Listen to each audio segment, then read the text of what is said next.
Shooting it raw? Yes. Shooting it raw.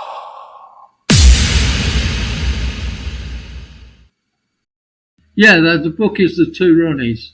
That's what the photo is.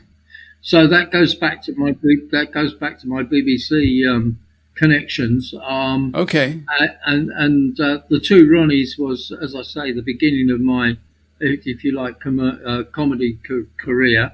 And I was very fortunate. I worked with some of the greats of comedy. People like Mr. Bean, Rowan Atkinson. Yeah. He used to be on a comedy show called Not the 9 O'Clock News. Now, Not the 9 O'Clock News was produced by a chap called John Lloyd. John Lloyd, who was the producer on Blackadder. He also produced the Huddlines. So that was it. I worked with Weekendings, and there was a chap called Douglas Adams who went on to do Hitchhiker's Guide to the Galaxy. Unfortunately, Paul died very young. And Griff Rhys-Jones, who was on Not the 9 O'Clock News, who then went on to do Mel Smith, who also unfortunately died young. Went on and did Smith. Now hold on, you're dropping a lot of names. But let me first of all anchor so the last image is a photo of a book cover. Yeah. And it's called The Bumper Book of the Two Ronnies. That's correct. The double O of the word book has the face of these, I guess these guys are the Ronnies. So this is before my time. I'm Canadian. It doesn't really signal very much to me, but The Bumper Book of the Two Ronnies, the best of the Two Ronnies dialogue. Yeah, would be around early 80s. This would be. And there's a couple of gags of mine in there. If you look, I've got credits in the book itself, which is why I included it in the book. There's about 4 or 5 different Ronnie books where I've got my name in it as well as the TV program where we did the Christmas gag on the Christmas show, and that just adds a bit more to the portfolio, really, from that point of view.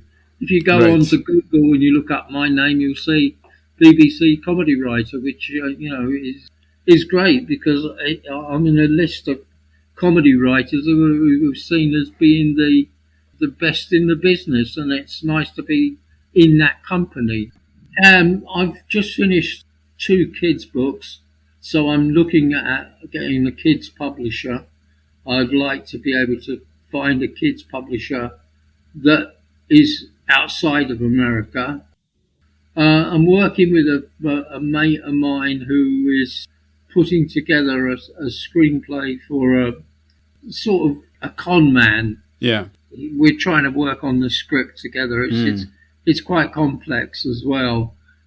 I'm trying to get people interested in maybe making a movie of the Mistress of the Rock trilogy. Sure. But that's difficult because you basically need somebody to back you, and that's not easy to find. But apart from that, I just keep myself busy. My problem is, of course, I have dialysis 3 times a week, so that sometimes knocks me off my feet a bit, and so I have to keep myself occupied as well. So in terms of your practice, so let us into your world. Okay, well, the whole essence of the trilogy of the books is that it's a contemporary Greek story, if you like. It centers around the legends of Cyprus, mainly the Aphrodite legends, but there are other Greek legends associated with the island. There's also the main Greek legends as well, which come through in various forms in the different books. From that perspective, there's a lot that you can do. If you take, for example, the modern day world and then drop the ancient world into it, you create a fantasy world of its own. But you keep the realism going as well. That in many ways puts it on a level because it's giving you the story from a modern day aspect, but bringing the ancient into it as well. They run concurrently, so that in its own way is, if you like, the unique part of the fantasy fiction. Got it. That really tells me how I can follow on from one book into the next book into the next book. And I only originally wrote this for my wife for a Christmas present. Right. And it's now catapulted into a trilogy of books. Nice. Myron, thank you very much. No, it's my pleasure. Thank you for the opportunity. Thank you very much. For sure. And I'll put the links in the show notes. Myron, listen, thank you very much, and take care out there in Cyprus. Okay, take care.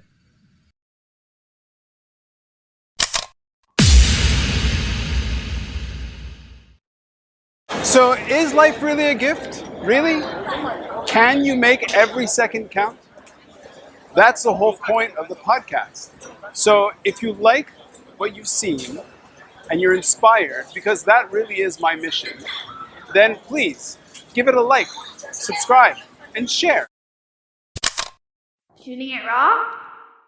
Yes, shooting it raw.